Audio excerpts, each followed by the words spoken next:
ಅಯ್ಯೋ ಲಕ್ಷ್ಮಿ, ಸೀರೆ ಉಟ್ಕೊಂಡು ಇಷ್ಟು ಚಲೋ ಹೊತ್ನಾಗ ರೆಡಿಯಾಗಿ ಏನ್ ದೇವ್ರ ಮನೆಯೆಲ್ಲ ಇಷ್ಟು ಚೆನ್ನಾಗಿ ರೆಡಿ ಮಾಡ್ಬಿಟ್ಟಿದ್ಯಾ? ಶ್ರೀರಾಮನವಮಿನ ಜೋರಾಗಿ ಆಚರಿಸ್ತಿದ್ಯಾ? ಹ್ಞೂ ಗುಂಡಜ್ಜಿ, ಇವತ್ತು ಶ್ರೀರಾಮನವಮಿ ಐತಲ್ಲ, ಅದಕ್ಕೆ ಹೊಸ ಸೀರೆ ಉಟ್ಕೊಂಡೆ. ದೇವ್ರ ಮಾಡೋಣ, ಪೂಜೆ ಮಾಡೋಣ ಅಂತೇಳಿ. ಅದೆಲ್ಲ ಸರಿ, ಶ್ರೀರಾಮನವಮಿ ಮಾಡ್ತಿದ್ಯಲ್ಲ, ಶ್ರೀರಾಮನವಮಿ ಏನಕ್ಕೆ ಮಾಡ್ತಾರೆ ಗೊತ್ತಾ? ನಂಗೆ ಅಷ್ಟು ಗೊತ್ತಿಲ್ವ ಗುಂಡಜ್ಜಿ.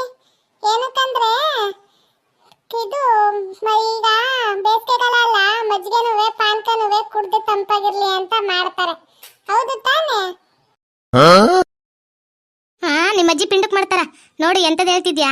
ಏನೋ ಬೇಸಿಗೆ ಇರುತ್ತಂತೆ, ಅದಕ್ಕೆ ಮಜ್ಜಿಗೆ ಪಾನಕ ಕುಡಿಬೇಕಂತೆ, ಅದಕ್ಕೆ ಮಾಡ್ತಾರಂತೆ. ಅಷ್ಟು ಗೊತ್ತಾಗಲ್ಲ. ಕತೆ ಹೇಳ್ತೀನಿ, ನಾವು ಕುತ್ಕೊಂತೀವಿ, ನೀನ್ ಪೂಜೆ ಮಾಡ್ಬೇಕಲ್ಲ ಅಲ್ಲೇ ನಿಂದ್ರ. ನಾನು ಕುತ್ಕೊಂಡು ಕತೆ ಹೇಳ್ಕೊಡ್ತೀನಿ ಇದ್ರ ಬಗ್ಗೆ. ಸರಿ ಬಿಡೆ ಗುಂಡಕಾಯಿ, ಅದಕ್ಕೆ ಯಾಕೆ ಬೈತೀಯ? ನಿಂತದ್ದವ್ರು ಯಾರೊಬ್ರು ಇದ್ರೆ ಹೇಳ್ಕೊಡ್ತಾರಪ್ಪ, ನಮ್ಗೆ ಯಾರು ಹೇಳ್ಕೊಡ್ತಾರೆ? ನೀನ್ ಒಳ್ಳೆ ಸರಿ ಕುತ್ಕೊಂಡು ಹೇಳ್ಕೊಡು, ಏನಕ್ ಮಾಡ್ತಾರೆ ಏನಕ್ ಬಿಡ್ತಾರೆ ಪ್ರತಿಯೊಂದನು. ಮನ್ಯಾಗ ಯಾರು ಹುಡುಗರಿದ್ರೆ ಅವ್ರನ್ನ ಕೂಗು. ಮಂಜನ್ ಕೂಗು ಬಂದಿನಿ, ಮಂಜನ ಬಂದ್ ಕುಂದ್ರತಾನ, ಕತೆ ಕೇಳಿ ಹುಡುಗರೆಲ್ಲ. ಅಯ್ಯೋ ಇಲ್ಲ ಗುಂಡಕಾಯಿ, ಎಲ್ಲಾರು ಊರ್ಗ್ ಹೋಗ್ಬಿಟ್ಟಾರ. ನಾನು ನೆನ್ನೆ ತಾನೇ ಊರಿಗೆ ಬಿಟ್ಟು ಬಂದೆ. ಬೇಸಿಗೆ ರಜೆ ಇತ್ತಲ್ಲ, ನಂಗೂ ರಾಮನವಮಿ ಅಂತ ಗೊತ್ತಿದ್ದಿಲ್ಲ, ಅದಕ್ಕೆ ಊರಿಗೆ ಬಿಟ್ಟು ಬಂದೆ.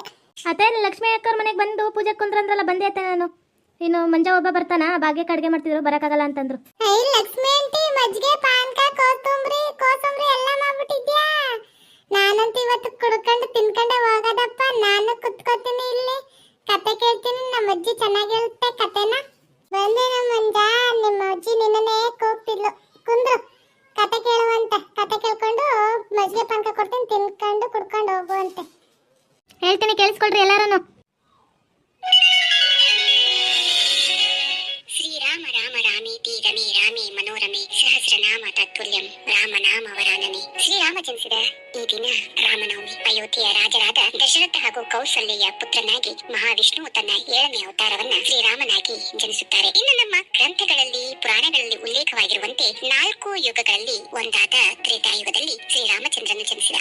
ಆ ದಿನ ಶ್ರೀರಾಮನನ್ನ ಪೂಜಿಸಿದ್ರೆ ನಾವು ಕೆಟ್ಟ ಶಕ್ತಿಗಳಿಂದ ದೂರ ಉಳಿಯುತ್ತೇವೆ, ದೈವಿಕ ಶಕ್ತಿ ನಮ್ಮೊಳಗೆ ಬಂದು ನೆಲೆಸುತ್ತದೆ. ಹೌದು ಸ್ನೇಹಿತರೆ, ನಮ್ಮ ನಂಬಿಕೆಯ ಪುರಾಣಗಳ ಪ್ರಕಾರ, ಧಾರ್ಮಿಕ ವಿಶ್ವಾಸದ ಪ್ರಕಾರ ದೇವತೆಗಳು ಹಾಗೂ ದೇವರುಗಳು ಅವತಾರ ತಾಳಿದ ದಿನದಂದು ಭೂಮಿಯ ಮೇಲೆ ಅವರ ದೈವಿಕತ್ವ ಮಹತ್ವಗಳು ಹೆಚ್ಚಿನ ಪ್ರಮಾಣದಲ್ಲಿ ಕಾರ್ಯನಿರತವಾಗಿರುತ್ತವೆ. ಶ್ರೀರಾಮನವಮಿಯಂದು ಶ್ರೀರಾಮನ ತತ್ವ ಎಂದಿಗಿಂತಲೂ 1000 ಪಟ್ಟು ಹೆಚ್ಚಾಗಿ ಭೂಮಿಯಲ್ಲಿ ಕಾರ್ಯನಿರತವಾಗಿರುತ್ತದೆ ಅನ್ನೋದು ಸಹಸ್ರ ಪಾಲು ಸತ್ಯ. ಹೀಗಾಗಿ ಈ ದಿನ ಶ್ರೀರಾಮನಾಮ ಜಪ, ಶ್ರೀರಾಮನ ಉಪಾಸನೆಗಳನ್ನು ಮಾಡೋದ್ರಿಂದ ಬಹಳಷ್ಟು ಪ್ರಯೋಜನಗಳನ್ನ ಪಡೆಯಬಹುದು ಅಂತ ಹೇಳ್ತಾರೆ ಹಿರಿಯರು. ಇನ್ನು ಧರ್ಮಶಾಸ್ತ್ರಗಳ ಪ್ರಕಾರ ನೋಡೋದಾದ್ರೆ ಪೌರಾಣಿಕ ಹಿನ್ನೆಲೆ ಈ ರೀತಿಯಾಗಿದೆ. ಅಯೋಧ್ಯೆಯ ರಾಜನಾದ ದಶರಥನಿಗೆ ಕೌಸಲ್ಯ, ಕೈಕೇಯಿ ಹಾಗೂ ಸುಮಿತ್ರೆ ಎನ್ನುವ 3 ಜನ ಪತ್ನಿಯರಿದ್ರು. ಆದ್ರೆ ಯಾರಿಗೂ ಪುತ್ರ ಸಂತಾನವಾಗಿರಲಿಲ್ಲ. ನಂತರ ದಶರಥ ಮಹಾರಾಜನು ಋಷಿ ಮುನಿಗಳ ಸಲಹೆಯಂತೆ ಪುತ್ರಕಾಮಿಷ್ಟಿ ಯಾಗವನ್ನ ಮಾಡುತ್ತಾನೆ. ಆ ಯಜ್ಞದಿಂದ ಸಂತುಷ್ಟನಾದ ಪ್ರಜಾಪತಿಯು ದಶರಥನಿಗೆ ದಿವ್ಯ ಪಾಯಸವನ್ನ ನೀಡ್ತಾನೆ. ಆ ದಿವ್ಯ ಪಾಯಸದಿಂದ ದಶರಥನು ತನ್ನ 3 ಪತ್ನಿಯರಿಗೆ ಅದು ಹಂಚುತ್ತಾನೆ. ಅದರಂತೆ ಚೈತ್ರ ಮಾಸದ ಶುಕ್ಲ ಪಕ್ಷದ ನವಮಿಯ ತಿಥಿಯಂದು ಮಧ್ಯಾಹ್ನ ಪುನರ್ವಸು ನಕ್ಷತ್ರದಲ್ಲಿ ಕೌಸಲ್ಯಗೆ ಶ್ರೀರಾಮನು, ಪುಷ್ಯ ನಕ್ಷತ್ರದ ದಶಮಿಯಂದು ಸೂರ್ಯೋದಯಕ್ಕೆ ಮುನ್ನ ಕೈಕೇಯಿಗೆ ಭರತನು, ಅದೇ ದಿನ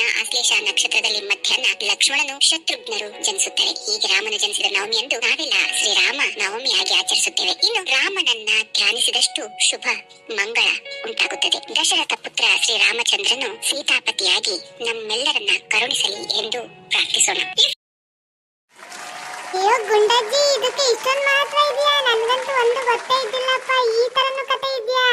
ನಾನೇ ಅನ್ಕೊಂಡಿದ್ದೆ ಗೊತ್ತಾ, ಎಲ್ಲಾರು ಕೋತಂಬರಿ, ಮಜ್ಜಿಗೆ ಪಾನ್ಕ ಇದನ್ನ ಕುಡಿಯಕ್ ಮಾತ್ರ ರಾಮನವಮಿ ಮಾಡ್ತಾರೆ ಅಂತ ಅನ್ಕೊಂಡೆ. ಆದ್ರೆ ಇಷ್ಟೊಂದು ಇದೆಯಾ? ನನ್ಗಂತೂ ಗೊತ್ತೇ ಇದ್ದಿಲ್ಲ ನೋಡು ಗುಂಡಜ್ಜಿ.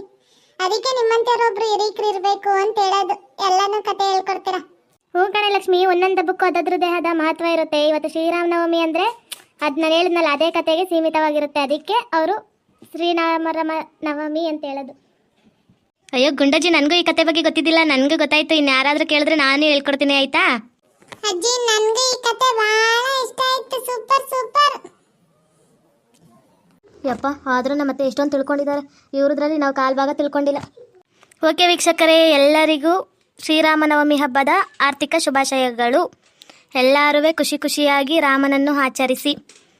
ಓಕೆ ವೀಕ್ಷಕರೇ, ಈ ವಿಡಿಯೋನ ಇಲ್ಲಿಗೆ ಮುಗಿಸ್ತಾ ಇದ್ದೀವಿ. ನಿಮ್ಮ ಅಭಿಪ್ರಾಯಗಳನ್ನು ಕಮೆಂಟ್ಸ್ ಮೂಲಕ ತಿಳಿಸಿ, ಲೈಕ್ ಮಾಡಿ, ಶೇರ್ ಮಾಡಿ, ಮತ್ತೆ ನಮ್ಮ ಚಾನಲ್ನ ಸಬ್ಸ್ಕ್ರೈಬ್ ಮಾಡ್ಕೊಳ್ಳಿ.